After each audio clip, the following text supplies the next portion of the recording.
এমনও সময় ছিল যখন মাঠে খেলার জন্য বুট কেনার টাকা পর্যন্ত ছিল না শেখ মোরসালিনের কাছে। তবে তার অদম্য ইচ্ছাশক্তি এবং খেলার প্রতি ভালোবাসা তাকে থামাতে পারেনি।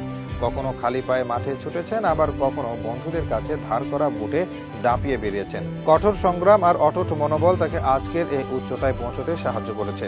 বাবা ছিলেন দেশের বাইরে, তাই তো দুই ছেলেকে দেখাশোনা করার সব দায়িত্ব ছিল মা শেফালী বেগমের কাঁধেই। দুই ছেলের মধ্যে মোরসালিন বড়।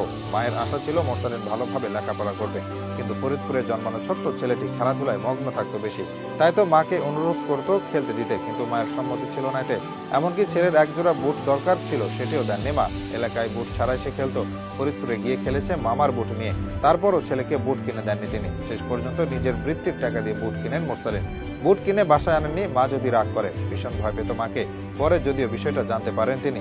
মোরসালিন প্রাইভেট স্যারের কাছে অনুরোধ করেন মাকে রাজি করাতে। তার অনুরোধ ফেলতে পারেননি প্রাইভেট স্যার, আর শেষ পর্যন্ত মায়ের কাছ থেকেও অনুমতিও পায় খেলার। চর ভদ্রাসন উপজেলার আদর্শ মাধ্যমিক বিদ্যালয়ের ৬ষ্ঠ শ্রেণীর ছাত্র থাকাকালীন স্থানীয় টুর্নামেন্টের মাধ্যমে খেলা শুরু করেন মোরসালিন। ২০১৪ সালে যখন চর ভদ্রাসনে অনূর্ধ্ব ১২ জাতীয় ফুটবল দলের ট্রায়াল অনুষ্ঠিত হয়, তখন মোরসালিন অভিজ্ঞ কোচ আবুল কাশেম ভোলের নজরে পড়েন। তবে পারিবারিক সমস্যার কারণে মোরসালিন মূল শিবিরে যোগ দিতে পারেননি। ২০১৫ সালে তার চাচা সুবাহান রহমানের সহায়তায় মোরসালিনের কর্মজীবন পুনরায় শুরু হয় এবং মালয়েশিয়ায় অনুষ্ঠিত একটি যুব টুর্নামেন্টের জন্য তাকে অনূর্ধ্ব ১৩ জাতীয় দলে অন্তর্ভুক্ত করা হয়। মোরসালিনকে অনূর্ধ্ব ১৮ ক্লাব ফুটবলের জন্য এনেছিল কিংস। কিছুদিনের জন্য এই তরুণ নিজেকে চেনান। সাফ চ্যাম্পিয়নশিপ ২০২৩-এর জন্য যখন বাংলাদেশ জাতীয় ফুটবল দলের প্রধান কোচ হ্যাভিয়ার ফার্নান্দেস কাবরেরা ৩৫ সদস্যের প্রাথমিক দল ঘোষণা করেন, তখন ১৮ বছর পূর্ণ না হওয়ায় ওই দলে মোরসালিনের জায়গা হয়নি। কিন্তু বসুন্ধরা কিংসের দুজন খেলোয়াড় সাদ উদ্দিন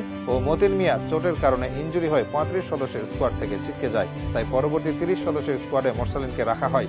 বসুন্ধরা কিংসের হয়ে খেলে আলোচনায় আসা ১৭ বছর বয়সী মোরসালিনের জাতীয় দলে অভিষেক হয় ১৫ জুন কম্বোডিয়ার বিপক্ষে।